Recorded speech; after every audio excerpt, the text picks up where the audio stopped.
오늘의 주요 뉴스입니다. 수도권을 제외한 전국 어린이집이 석 달여 만에 문을 열었고 이번 주 고등학교 1학년과 중학교 2학년, 초등학교 3, 4학년을 대상으로 3차 등교 개학이 이뤄집니다. 하지만 서울 목동과 여의도 학원가 등에서 확진 환자가 잇따르면서 학부모들의 불안감은 계속되고 있습니다. 클럽과 헌팅 포차, 노래방 같은 고위험 다중이용시설을 이용하려면 QR코드를 찍어 출입 기록을 남기는 시스템이 도입됐습니다. 7일까지는 서울과 인천, 대전에서 시범 운영되고 10일부터는 전국에서 의무 시행됩니다. 마스크 공급이 확대되면서 지난 석 달 동안 유지돼온 마스크 오부제가 폐지됐습니다. 하지만 하루에 3장 구매 원칙은 그대로 유지되고 18살 이하 초중고학생과 유치원생은 등교 수업에 대비해 일주일에 5장까지 구매가 허용됩니다. 코로나19 여파로 지난달 수출이 지난해 같은 기간과 비교해 23.7% 줄었고 올해 우리나라 무역액이 1조 달러에 미치지 못할 것이란 전망이 나왔습니다. 더불어민주당과 정부는 역대 최대 규모의 3차 추경안을 편성해 이번 달 안에 국회에서 통과시키기로 했습니다. 코로나19의 확산으로 디지털 헬스케어 산업이 주목받고 있습니다. 원격 진료부터 건강관리, 웨어러블 기기 시장 등 관련 분야도 다양하고 시장 규모도 폭발적으로 커지고 있습니다. 오늘 스마트 라이프에서는 디지털 헬스케어 시장의 미래에 대해 알아봅니다.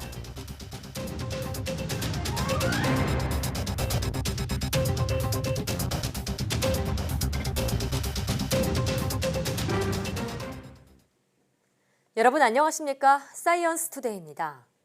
문재인 대통령이 40일 만에 다시 비상경제회의를 주재했습니다.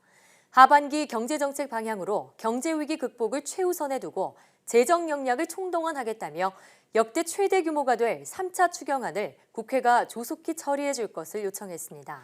또 국가의 미래를 걸고 한국판 뉴딜을 강력히 추진하겠다면서 다음 달 종합계획을 제시하겠다고 밝혔습니다. 문 대통령의 모두 발언 듣겠습니다. 경제위기 극복을 최우선에 두고 정부의 재정 역량을 총동원하겠습니다. 하반기에도 과감한 재정 투입을 계속하기 위해 정부는 단일 추경으로 역대 최대 규모의 3차 추경을 편성했습니다. 금주 중 제출 예정인 추경안에 대해 국회의 조속한 심의와 처리를 간곡히 부탁드립니다. 또한 어려움을 겪고 있는 기업과 국민을 위한 버팀목 역할을 더욱 강화하겠습니다. 자영업자와 소상공인, 위기 기업을 보호하고 특히 국민의 일자리를 지키는 데 역점을 두겠습니다. 고용유지 지원을 대폭 확대하고 고용보험 사각지대 해소와 긴급 일자리 제공 등 고용안전망과 사회안전망을 확충해 나가겠습니다. 한국판 뉴딜은 추격 국가에서 선도 국가로 도약하기 위한 새로운 국가 발전 전략입니다. 사람 우선의 가치와 포용 국가의 토대 위에 디지털 뉴딜과 그린 뉴딜을 두 축으로 나란히 세운 한국판 뉴딜을 국가의 미래를 걸고 강력히 추진해 나갈 것입니다. 7월에 종합계획을 내놓을 때에는 장기적이고 포괄적인 큰 그림과 함께 우리 정부 임기까지 이룰 구체적인 구상을 국민들께 보고드리도록 하겠습니다. 코로나19 여파로 많은 산업이 어려움을 겪고 있습니다. 항공산업도 항공 운항이 중단되면서 여객기 주문이 크게 줄어 어려움을 겪고 있습니다. 보도에 박종혁 기자입니다. 미국 보잉사에서 직접 일감을 받을 정도로 규모가 있는 항공기 부품업체입니다. 주문을 받아 완성했지만 납품하지 못한 항공기 날개가 쌓여 있습니다. 인근에 또 다른 항공 부품 제조업체. 앞마당에 항공기 날개에 뼈대를 만드는 원재료가 가득 쌓여 있습니다. 창고는 이미 꽉 차 둘 곳이 없어서입니다. 공장은 거의 멈춰 종업원들은 휴직에 들어갔습니다. 월 10대 수준을 일을 해야 되는데 지금 월 2대 수준밖에 일이 되지 않고 있습니다. 총 75명 중에서 20명은 휴직 들어가고 한 15명 정도는 연차를 사용하고 있습니다. 경남 사천 지역의 항공기 부품업체는 50여 곳인데 대부분 사정은 비슷합니다. 1분기 매출이 지난해와 비교해 50% 이상 준 곳이 전체 업체의 절반이 넘습니다. 항공기 제조업이 어려움에 빠진 1차적 원인은 코로나19로 항공기 운항이 크게 줄었기 때문입니다. 항공 운항 수요가 줄어 자연히 신규 발주도 줄었고 기존에 발주한 항공기 생산도 중단돼 부품 수출길 역시 막힌 겁니다. 여기에 지난 2년 동안 보잉 B737 맥스 기종의 잇따른 추락도 발목을 잡았습니다. 보잉사의 B737 맥스 항공기가 두 차례 추락하면서 생산 중단으로 큰 타격을 입었습니다. 운항사들은 보잉이나 에어버스에 냈던 항공기 주문을 취소하고 있습니다. 노동자들은 실업 대란을 우려하고 있습니다. 앞으로 사태가 장기화된다면 사천항공산단의 1만 2천 명 노동자분들 중 5천여 명 정도는 사실 직장을 잃을 수밖에 없는 사태로 번질 수밖에 없을 것입니다. 언제 끝날지 모르는 코로나19 사태에 항공기 제조업체의 시름은 깊어가고 있습니다. YTN 박종혁입니다. 앞서 항공기 제조업이 큰 어려움에 빠졌다는 소식 전해드렸는데요. 전문가들은 이대로 중소기업들이 무너지면 항공기 제조 산업 전체가 흔들릴 수 있다고 우려합니다. 오태인 기자입니다. 대한민국은 세계에서 12번째로 초음속 항공기를 만든 나라입니다. 이를 바탕으로 항공기 본고장인 미국 고등훈련기 사업에 뛰어들어 최종 경합까지 벌일 정도로 품질을 인정받았습니다. 하지만 최근 코로나19로 항공 운항이 줄어들고 보잉 B737 맥스의 잇따른 추락 사고 여파로 우리 항공 산업도 큰 위기에 빠졌습니다. 당장 보잉사 등 항공기 제조업체의 부품 주문이 급격히 줄자 무급휴직 도미노가 일어나고 있습니다. 독자 항공기를 개발해 오는데 약 30여 년이 걸렸습니다. 30년 걸린 인력들이 만약에 그분들이 항공사업에서 다시 빠져나가게 된다. 그렇게 되면 우리가 다시 그 인력 시스템을 구축하는데 또 다른 30년을 투자해야 되는 그런 상황이라고 봅니다. 중소업체 사정이 특히 어렵다 보니 업계의 맏형격인 한국항공우주산업 카이가 나섰습니다. 납품 단가를 올려주고 긴급 경영 자금을 지원하기로 했습니다. 지금 우리 항공 산업의 어떤 기반이 실제로 중소기업이 모든 민주사업의 어떤 항공산업의 기반입니다. 이런 부분들이 무너지게 되면은 저희 대한민국 항공산업의 어떤 붕괴를 의지할 수 있기 때문에. 하지만 지금의 위기를 헤쳐나가기에는 카이의 힘만으로는 턱없이 부족합니다. 지역 정치권과 노동계는 정부 지원을 요구하고 있습니다. 항공 제조를 7대 기간 산업에 포함시켜달라는 내용과요. 그리고 우리 사천 진주를 고용 대형 특별지구 그리고 산업 대형 특별지역으로. 위기에 처한 항공 제조업을 살리려면 우선 고용 유지부터 지원해 달라는 겁니다. 또 T-50 등 군수 제품 조기 발주와 함께 수리온 등 국산 제품 우선 구매 정책이 절실해 보입니다. YTN 오태인입니다. 코로나19 여파로 5월 우리 수출이 또다시 큰 폭으로 줄었지만 무역 수지는 한 달 만에 흑자를 회복했습니다. 산업통상자원부는 지난달 우리 수출이 348억 6천만 달러를 기록해 지난해 같은 기간보다 23.7% 줄었고 수입은 344억 2천만 달러로 21.1% 줄었다고 밝혔습니다. 이에 따라 무역 수지는 4억 4천만 달러 지난 4월 99개월 만에 적자를 기록한 뒤 다시 흑자로 돌아섰습니다. 산업부는 지난달 수입이 감소했지만 반도체 제조 장비를 포함한 자본재 수입은 9.1% 늘어나 기업들이 정상적인 생산 활동을 하는 것으로 보인다고 설명했습니다. 특히 최대 수출 품목인 반도체는 18개월 만에 총 수출과 일평균 수출이 모두 플러스 전환되는 등 크게 선전했다고 덧붙였습니다. 코로나19 팬데믹 세계적 대유행으로 수출이 줄면서 올해 한국의 무역액 1조 달러 달성이 어려울 것으로 전망됐습니다. 한국은행은 올해 무역 규모를 통관 기준으로 지난해보다 9.1% 감소한 9,500억 달러로 전망했습니다. 한은은 올해 수출 규모가 지난해보다 8.5% 줄어든 4,960억 달러, 수입 규모가 9.8% 감소한 4,540억 달러를 기록할 것으로 봤습니다. 지난해까지 3년 연속 달성한 연간 무역액 1조 달러 기록이 무너질 것으로 예상했습니다. 다만 한은은 한국의 내년 연간 무역액이 다시 1조 달러를 넘을 것으로 전망했습니다. 이번 주부터 일부 초중고교생 178만 명이 예정대로 3차 등교 수업을 시작합니다. 또 장기 휴원에 들어갔던 어린이집도 수도권을 제외하고 다시 문을 열지만 학부모들의 불안감은 여전합니다. 백종규 기자입니다.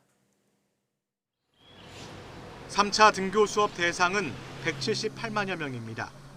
등교 연기 학교와 자가 격리 학생도 있어 실제 등교 인원은 이보다 적을 전망입니다. 교육당국은 쿠팡발 확진자 증가세에도 예정된 등교 수업을 그대로 진행하기로 했습니다. 학교 등교는 일정대로 진행해도 된다는 취지의 발표가 있었고 지금으로서는 정부가 통제 가능한 상황이라고 그렇게 판단하고 있습니다. 지난 2월 말부터 휴원에 들어갔던 어린이집도 수도권을 제외하고 다시 문을 엽니다. 하지만 학부모들의 불안감은 커지고 있습니다. 최근 서울과 대구 등에서 학생들이 확진 판정을 받아 등교 중지 사례가 나왔기 때문입니다. 청와대 국민청원 게시판에는 등교 수업을 미뤄달라는 글이 계속 올라오고 있습니다. 코로나19 집단 발생 우려가 여전하고 앞선 등교 개학을 지켜본 결과 교육 현장에서 관리가 쉽지 않다는 게 이유입니다. 불안하지 않을 수가 없죠. 현재 상황에서는 계속 다른 곳에서 발생을 하고 있기 때문에 이게 안정적이라고 생각하는 부모는 한 명도 없을 거라고 생각합니다. 최근 감기나 중증 호흡기 질환 환자가 늘고 있는 것도 불안한 점입니다. 전염성 질환들이 실제로 증가되고 있고 특히 콧물 감기 환자들이 지금 증가하고 있거든요. 이런 것들을 보면은 우리가 현재 상태가 꼭 안정적이다라고 평가하기는 쉽지 않다는 것이죠.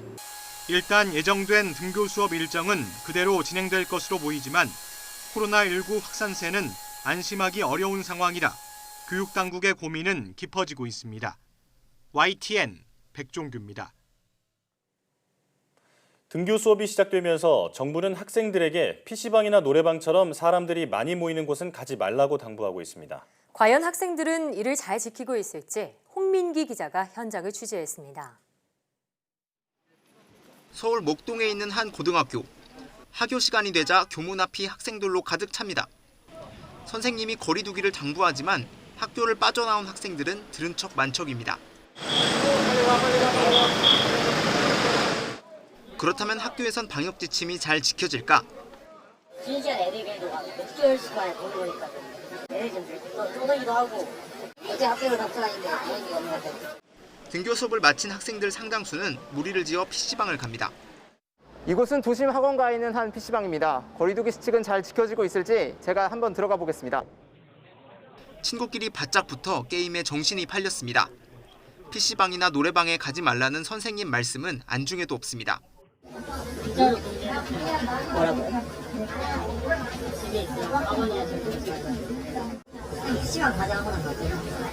오히려 등교 수업을 탓하는 학생도 있습니다. 학교에 모이게 하는 것 자체가 위험하다는 겁니다. 굳이 강연할 필요가 있나? 제가 어제만 해도 79명인데 굳이 해야 돼. 코로나19의 위험성을 크게 체감하지 못하는 학생들. 그래서 학부모들은 걱정입니다.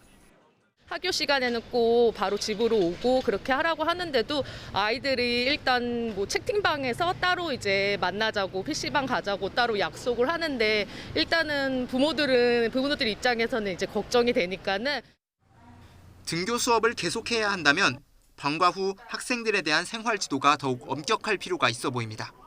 YTN 홍민기입니다. 청각장애 학생과 교사들이 마스크 때문에 수업과 의사 전달에 어려움을 겪고 있습니다. 수업뿐 아니라 입모양을 보고도 소통을 하는데 마스크가 입을 가리기 때문입니다. 이들을 위해 특수 마스크를 개발한 사회적 기업도 있습니다. 엄윤주 기자입니다. 2교시 한문 수업이 한창인 농학교 교실.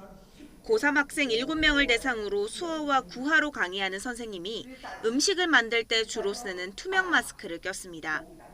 아이들이 입모양을 볼 수 있게 하기 위해서인데 사방이 뚫려 있어 감염을 예방하기는 어렵습니다.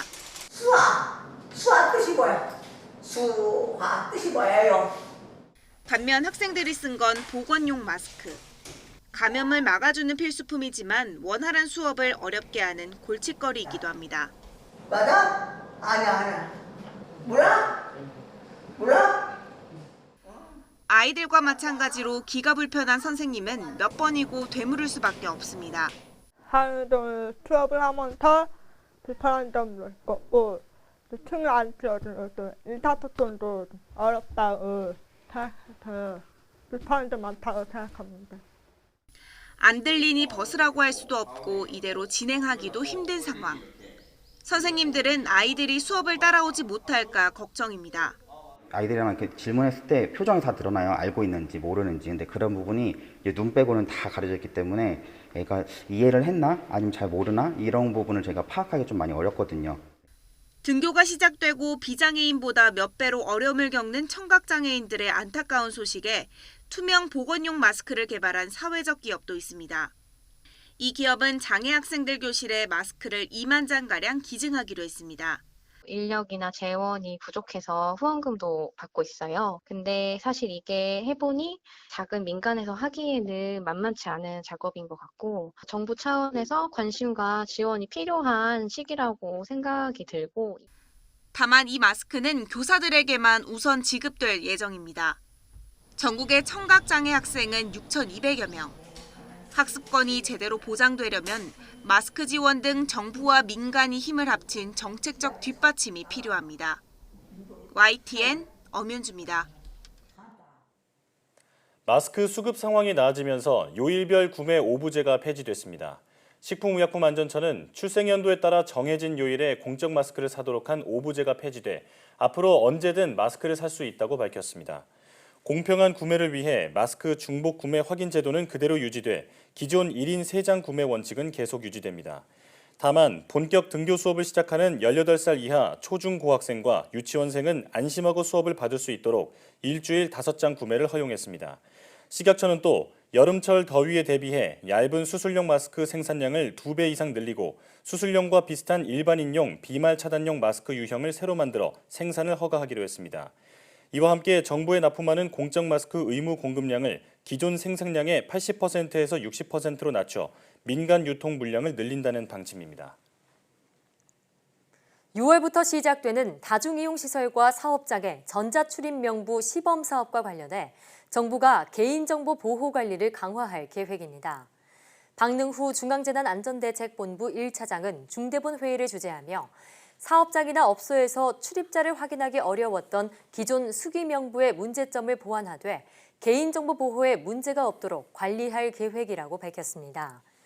권역별로 선별진료 긴급지원팀을 운영할 방침도 밝혔는데 현재 지역사회 내 집단 감염 발생으로 일시적으로 수요에 대응하기 어려운 문제가 생기기 때문으로 분석됩니다.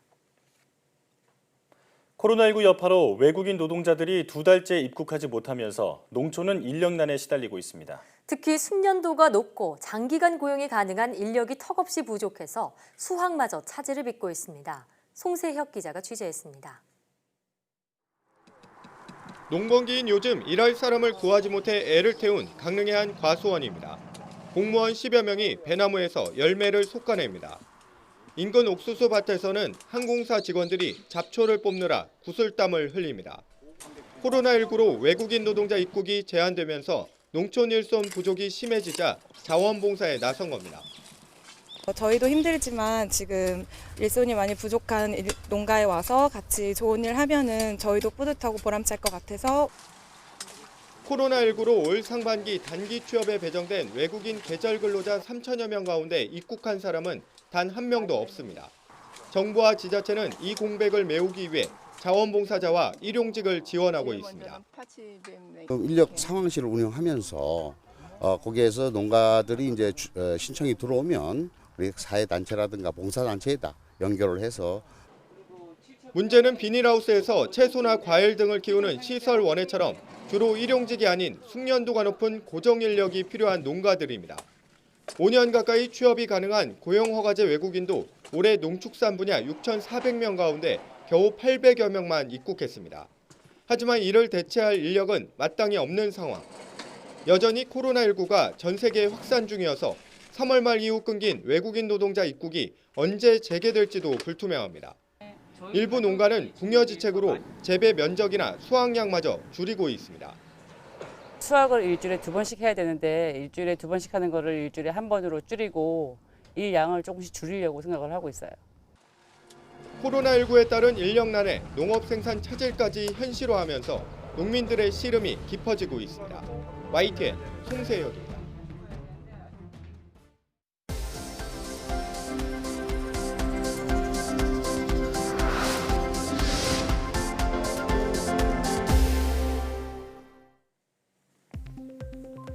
코로나19 바이러스가 박쥐와 천상갑을 거치는 과정에서 인체 감염 능력을 획득했다는 분석이 나왔습니다. 미국 듀크대 연구팀은 코로나19 바이러스가 박쥐와 천상갑 코로나 바이러스 사이에서 잡종이 만들어지면서 인체 감염 능력을 갖춘 바이러스가 된 것으로 보인다고 설명했습니다. 연구팀은 이어 바이러스의 진화 경로를 추적하는 것이 앞으로 바이러스로 인한 팬데믹을 억제하고 백신을 개발하는 데 도움이 될 것이라고 덧붙였습니다. 메르스 생존자 절반 이상은 완치 1년 후에도 외상 후 스트레스 장애나 우울증 등 건강 문제를 겪고 있는 것으로 조사됐습니다. 국립중앙의료원 공동연구팀은 메르스 생존자 148명 가운데 63명의 정신건강 문제를 분석한 결과 생존자의 54%가 1년 후에도 한 가지 이상의 정신건강 문제를 겪은 것으로 확인됐다고 밝혔습니다. 생존자들이 겪은 정신건강 문제로는 외상 후 스트레스 장애가 약 43%로 가장 많았고 우울증이 27%, 자살 충동도 약 22%로 나타났습니다. 생존자들이 정신건강 문제를 앓는 원인으로는 감염자라는 사회적 낙인과 감염 당시 불안 등이 지목됐습니다. 사람의 피부 구조를 본떠 미끄럼을 방지할 수 있는 인공 피부가 개발됐습니다. 카이스트 연구팀은 로봇 손의 작업 수행 능력을 높일 수 있도록 실리콘 소재를 이용해 물체를 견고하게 지지할 수 있는 인공 피부를 개발하는 데 성공했다고 밝혔습니다. 연구팀은 이렇게 개발된 인공 피부를 장착한 로봇 손의 성능을 실험했더니 기존 로봇 손보다 작업 안정성 등에서 성능이 30% 이상 높아진 것을 확인했습니다. 연구팀은 앞으로 나사처럼 매우 작은 물체나 달걀과 같은 물체도 잡을 수 있도록 최적의 피부 구조를 가진 로봇 손을 개발할 계획이라고 덧붙였습니다. 과학기술정보통신부가 케이블 TV와 IPTV, 위성방송 등 18개 유료 방송사에 대한 품질을 평가합니다. 평가 대상은 콘텐츠의 다양성과 채널 음향 수준 등 모두 7가지 지표이고 평가에는 2,400명 규모의 평가단이 참여합니다. 과기정통부는 유료 방송 서비스를 이용하면서 느끼는 불만 사례를 조사해 앞으로의 평가 지표에도 반영한다는 계획입니다.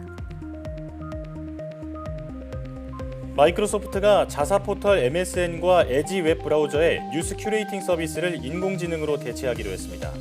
이에 따라 기존의 뉴스 편집을 담당하던 기자 등 계약직 직원 50여 명이 일자리를 잃게 됐다고 영국 일간 가디언 등이 보도했습니다. MS는 성명을 통해 정기적인 사업 평가에 따라 투자 분야를 조율하는 과정에서 이 같은 구조 조정이 이루어졌다고 설명했습니다. MS는 그동안 언론사에 구독료를 내면서 뉴스 콘텐츠의 우선순위를 결정하거나 포털 노출 방식과 관련한 편집은 별도로 고용한 프리랜서 기자 등에 맡겨왔습니다.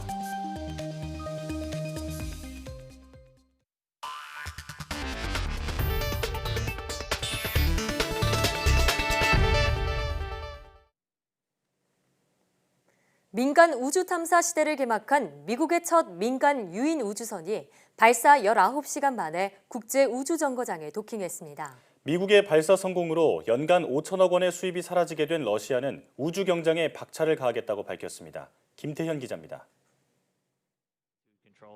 우주 비행사 2명을 태운 미국 기업 스페이스X의 우주선 크루 드래건이 국제 우주 정거장에 안착했습니다.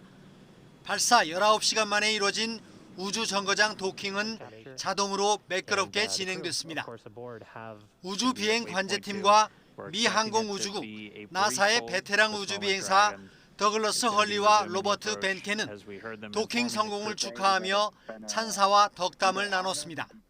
On behalf of the SpaceX and NASA partnership, congratulations on a phenomenal accomplishment and welcome to the International Space Station. We appreciate all the good words and everyone thanking us, but it truly was a magnificent effort by the entire team, the SpaceX team, the NASA team. 이들은 400km 상공에 떠 있는 우주 정거장에서 최단 한 달, 최장 넉 달 동안 머물며 연구 임무 등을 수행하게 됩니다.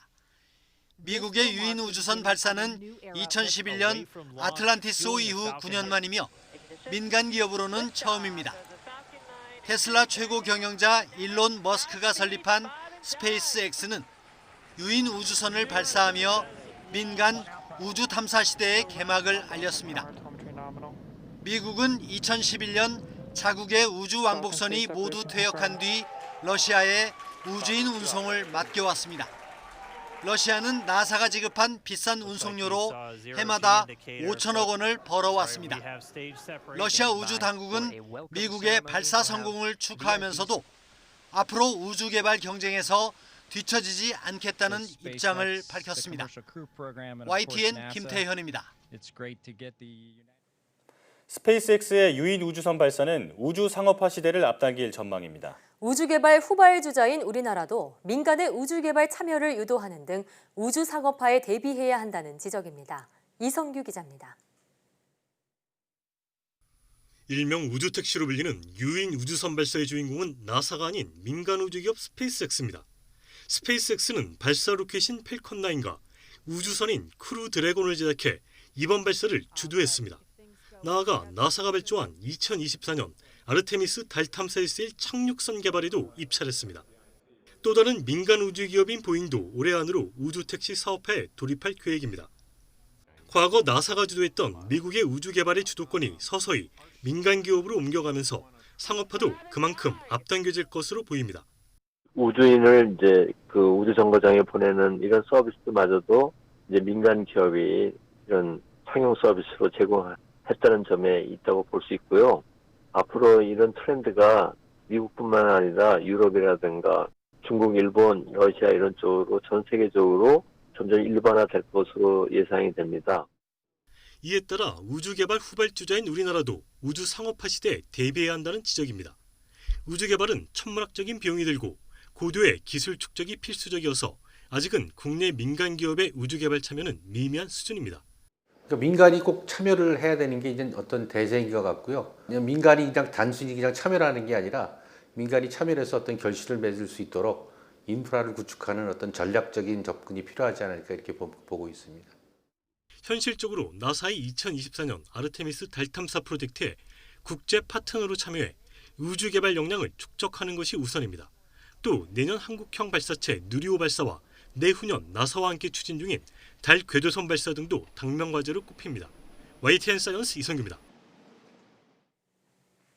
미국 백인 경찰의 과잉 단속 과정에서 흑인이 사망한 사건과 관련해 폭력 및 약탈 시위가 미국 전역으로 확산하자 트럼프 미국 대통령은 급진좌파 세력이 배후라며 테러 조직으로 지정하겠다고 밝혔습니다.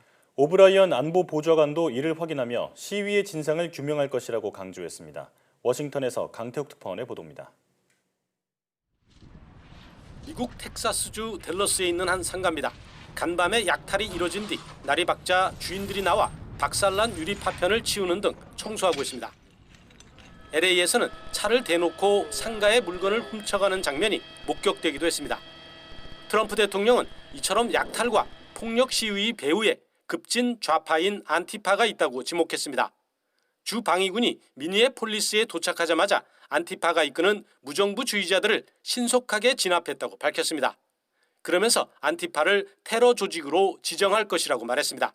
또 주류 언론이 증오와 무정부주의를 조장하기 위해 권한 범위 내에 있는 모든 것을 하고 있다고 비판했습니다.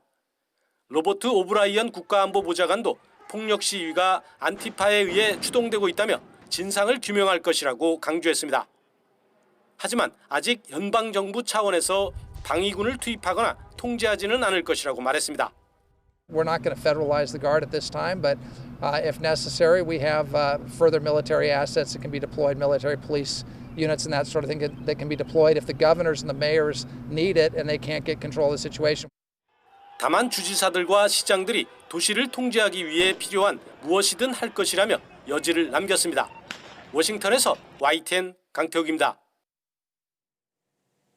미국 흑인 사망 사건에 대한 항의 시위가 전 세계로 번지고 있습니다. 영국 중심가에 일요일인 31일 수천 명이 결집해 미국 시위대에 지지를 보내는 한편 미국 대사관까지 행진하며 정의 없이 평화 없다는 구호를 외쳤고 얼마나 더 죽어야 하느냐는 현수막을 흔들기도 했습니다. 시위대는 코로나19 확산 방지를 위해 단체 모임을 금지한 정부의 규제도 아랑곳하지 않았으며 경찰도 이들의 시위를 막지 않았습니다. 또 독일에서도 미국 대사관 주변에 수백 명이 모여 조지 플로이드에게 정의를, 우리를 죽이지 말라 등의 항의 포스터를 들었습니다. 덴마크에서도 미국 대사관 주변에 시위대가 모여들어 흑인 살해를 멈춰라와 같은 문구를 적은 포스터를 들고 흑인 사망 사건에 항의했습니다. 마이크 폼페이오 미 국무장관이 중국에 대한 대응으로 서구 주도의 다음 세기를 거론하며 동맹의 동참을 강조했습니다. 폼페이오 장관은 동맹으로 한국을 직접 거론하며 반중 전선 동참을 압박했습니다. 김원배 기자가 보도합니다. 마이크 폼페이오 미국 국무장관은 현지 시각 31일 폭스뉴스 인터뷰에서 중국의 군사력 증강에 대한 질문에 중국 공산당의 군사적 발전과 관련해 그것은 현실이라고 말했습니다.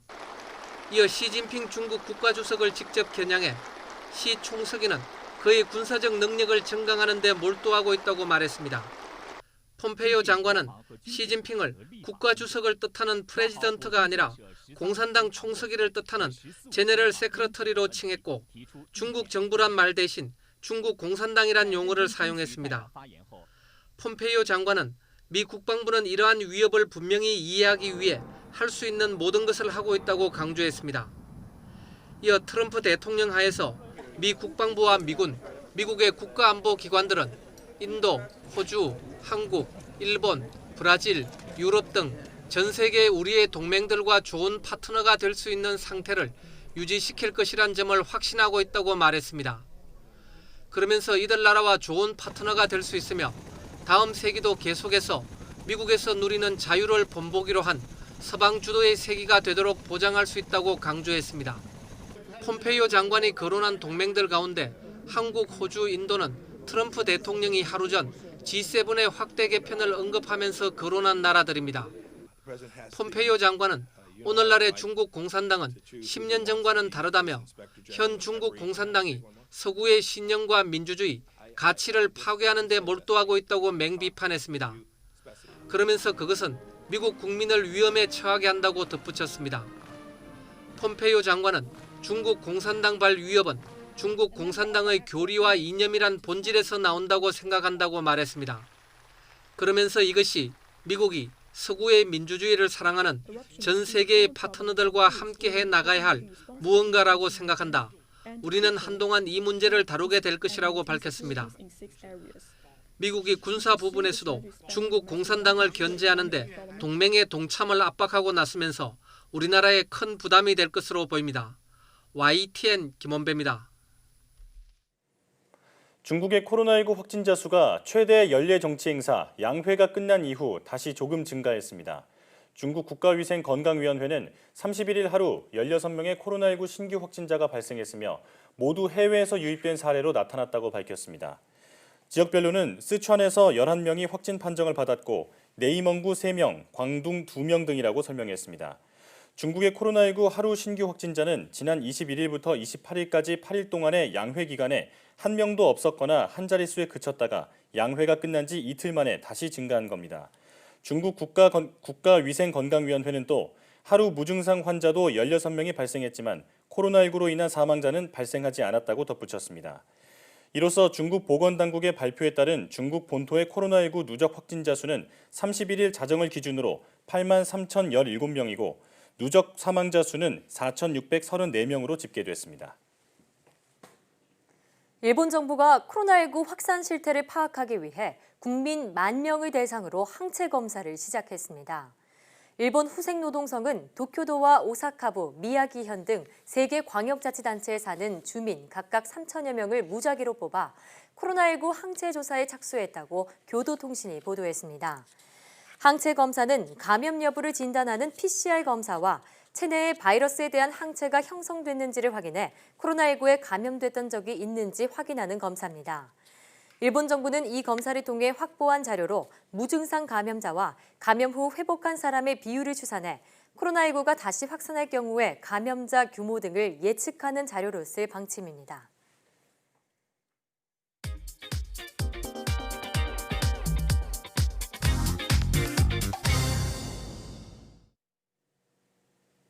코로나19의 확산은 사회 곳곳에 큰 변화를 가져왔습니다. 디지털 헬스케어 분야도 그러한데요. 코로나19 사태로 부각된 디지털 헬스케어 산업의 현재와 미래는 어떤 모습일까요? 스마트 라이프, 오늘은 코로나19로 급부상한 디지털 헬스케어에 대해 알아보겠습니다. IT 칼럼니스트 이효은 씨와 함께합니다. 어서 오세요. 안녕하세요. 네. 자, 코로나19의 확산으로 디지털 헬스케어 산업의 수요가 폭발적으로 증가하고 있다고 들었습니다. 코로나19가 디지털 헬스케어에 얼마나 영향을 주고 있는 건가요? 사실상 그동안 이 연구실 안에 들어있던 기술들을 다 이제 강제로 끄집어냈다라고 생각하시면 될 것 같습니다. 예.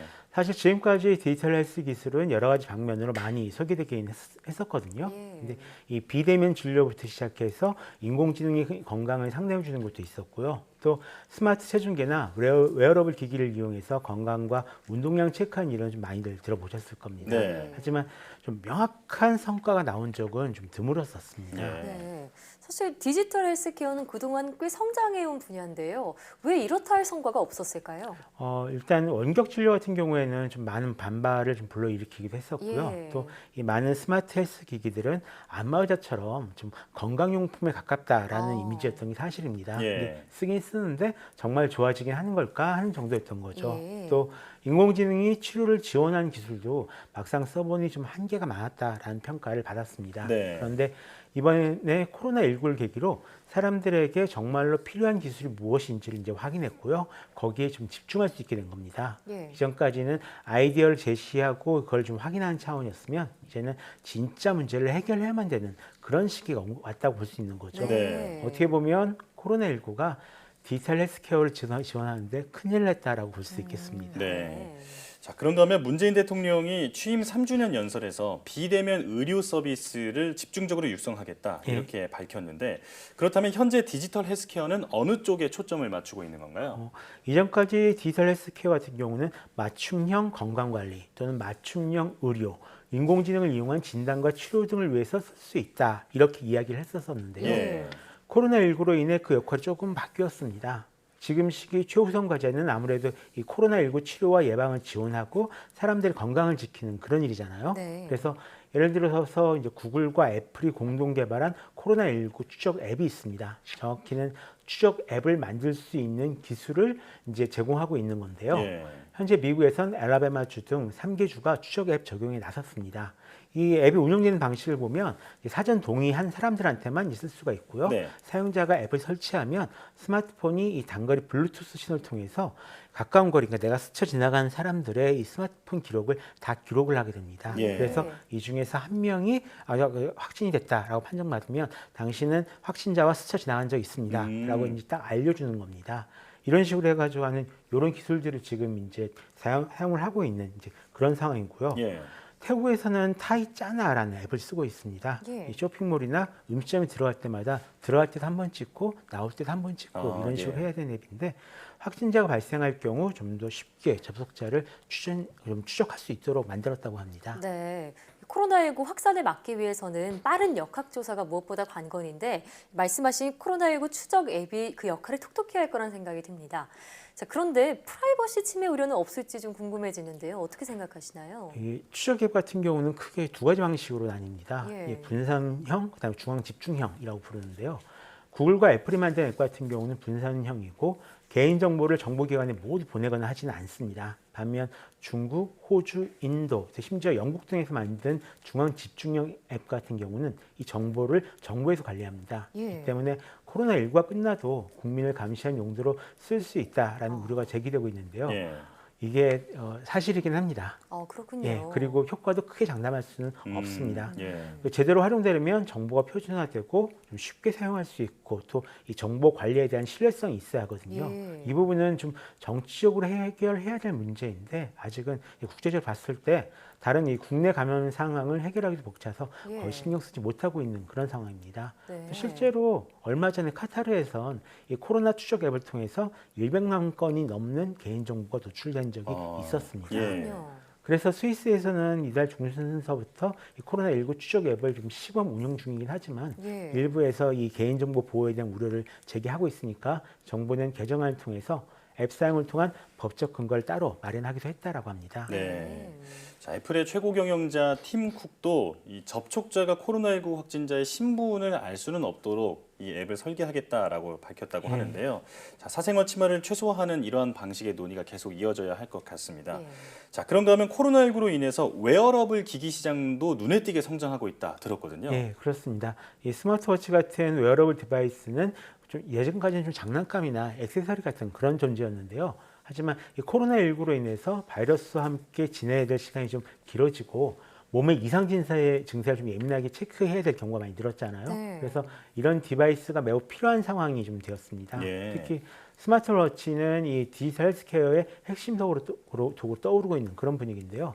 최근 출시된 기기들은 혈압이나 심전도, 심박수, 체온 측정, 낙상 감지 등을 비롯해서 혈중 산소 포화도 같은 것도 좀 대략적으로 측정할 수 있을 정도로 좀 발전을 했습니다. 네. 실제로 애플워치 같은 스마트워치 판매량은 작년 1사분기보다 올해 1사분기에 약 20% 증가를 하기도 했고요. 예. 스마트폰 판매량이 줄어든 거는 약간 이제 반대로 가고 있는 거죠. 그러네요.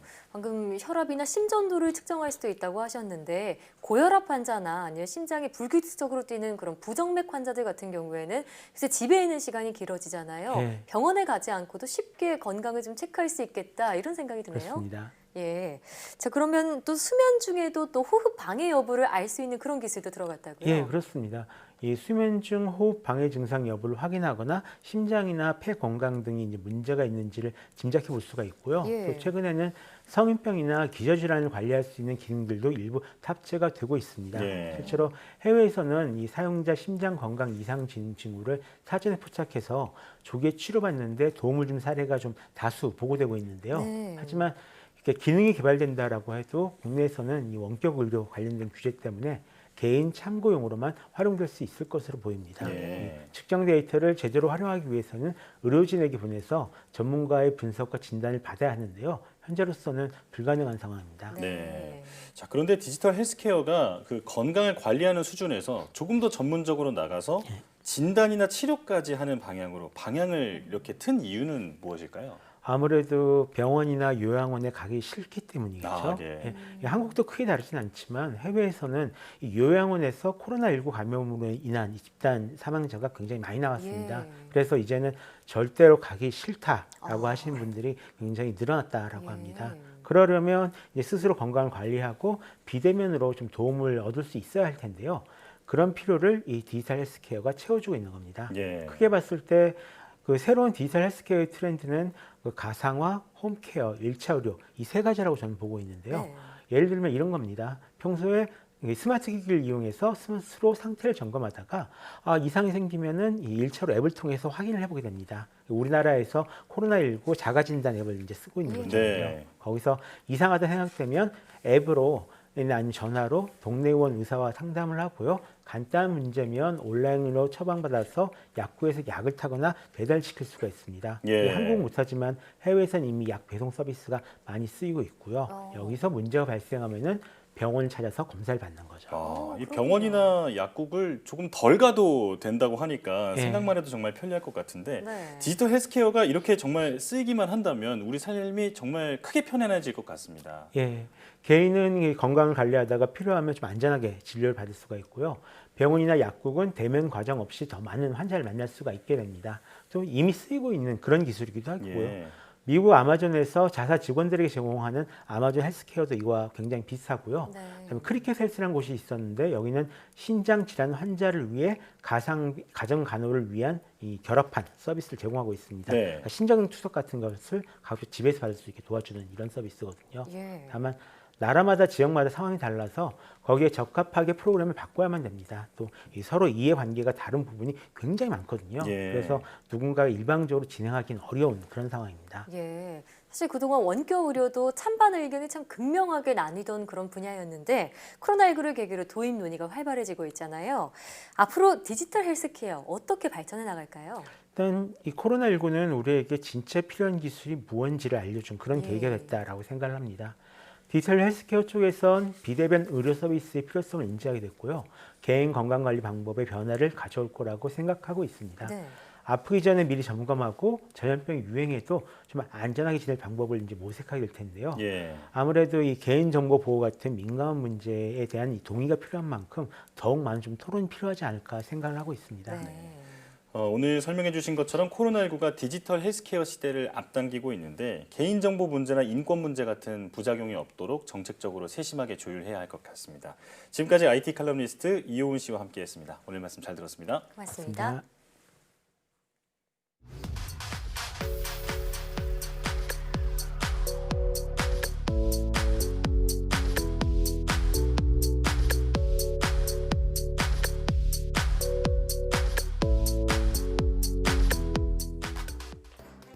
앞으로 클럽과 노래방 등 코로나19 전파 우려가 큰 시설에 가려면 반드시 QR코드를 찍어 방문 기록을 남겨야 합니다. 확진자 발생 시 빠르게 대처할 수 있기 때문인데요. 이에 자발적으로 QR코드를 도입하는 다중이용시설도 속속 나오고 있습니다. 우리의 일상 속에 녹아든 과학기술이 코로나19 대응에 핵심적인 역할을 하고 있습니다. 사이언스 투데이 오늘 저희가 준비한 소식은 여기까지입니다. 함께해 주신 여러분 고맙습니다.